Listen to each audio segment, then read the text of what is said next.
Could you stop calls to room 113 until I... Summer Hill? The name is Eno. Could you just take messages, do you think? Thank you. Bye-bye. My perception of the media here is that they are just so oppressive and unpleasant. I notice this a lot in Los Angeles, actually, more so than in New York. But I notice it in particular in relation to the, for instance, the Iran crisis, which has been so heavily manipulated by almost everyone who dealt with it. And I've actually been quite disgusted with the way that's been treated here, except on the non-profit stations, like the listener-sponsored stations. I think the most important thing that could happen on television in America is for it to slow down. It's just so frantic, you know, and there's a kind of level of hysteria that is maintained here, giving rise to what I call the fire hose mentality.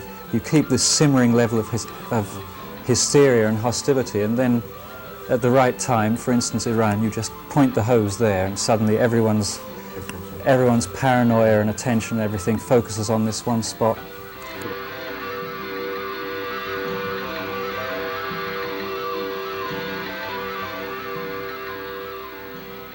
The argument that is always given is, well, that's what the viewer wants. But of course nobody really knows what the viewer wants. This is only what they've ever been given, so they've never actually had an option to choose. Or not a real one. I mean, obviously it would take a while to acclimatise to something that didn't offer a surprise every 10 seconds, you know. And the direction of news here, for instance, is for one item to cancel out the one before. And for the news always to be wrapped up with some funny little But American television really is pathetic, I think. Absolutely terrible. I started thinking about the potential of video discs, and I had a good idea of what the first video discs were going to be like.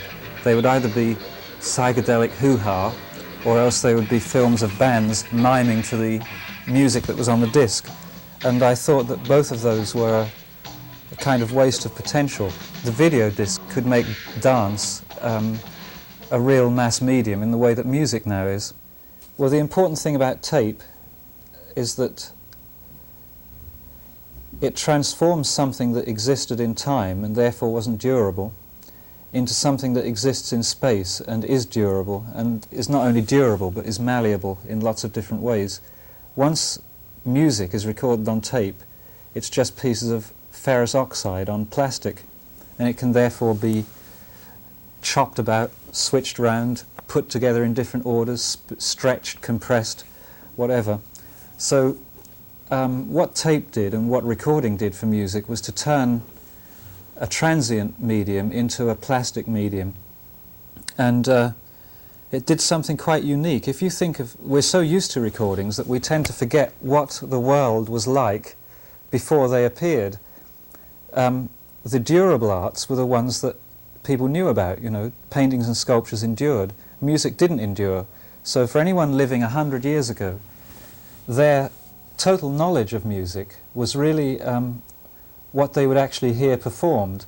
Now, that means that in 1 week of listening, I could hear more Beethoven, for instance, than even an avid Beethoven listener would hear in his whole lifetime.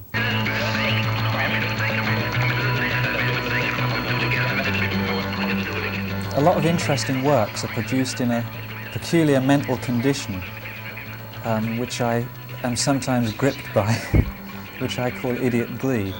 And it's this kind of, well, I have an exact impression of the face that goes with it. It's kind of, it's this totally confident, but very playful. Playful, passionate is the mixture, really. It's possible to be both at the same time. For instance, dub is a great example of that, and African music, and funk, you know, these are all things that have a very powerful, passionate quality, but at the same time you know that they were made by people just having a really good time and really going, hey, look at this, all these knobs, whoa, like that.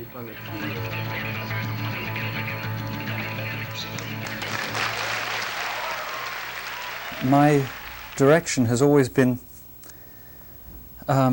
equally concerned with ideas as with records, I suppose, or with the musical artifacts that arose from those ideas. So I just decided that I would do interviews occasionally.